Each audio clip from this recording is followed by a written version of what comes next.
నమ్మిన వారే నిన్ను మోసం చేసినా ఆదుకోవటానికి ఓ చేయి ఎప్పుడూ ఉంటుందని చెప్పేందుకే ఈ కవిత.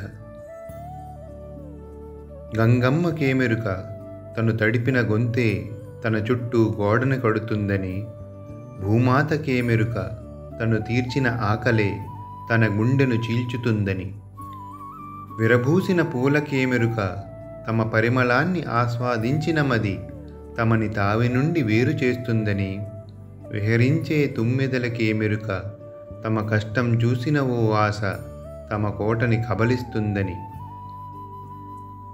గువ్వ పిల్లకేమెరుక తన గానమును ఆనందించిన హృదయమే తన స్వేచ్ఛని బంధిస్తుందని, లేగ దూడకేమెరుక తనకు పురుడు పోసిన చెయ్యే తన కడుపు నింపే పాలని దోచేస్తుందని, నా కరమునకేమెరుక సాయం పొందిన ఓ కష్టం వంచిస్తుందని, వంచిన ఆ ద్రోహానికేమెరుక మంచిని ఓ సాయం తప్పక ఆదరిస్తుందని. So keep helping others. Even if you are betrayed by one today, you may be helped by some other person tomorrow.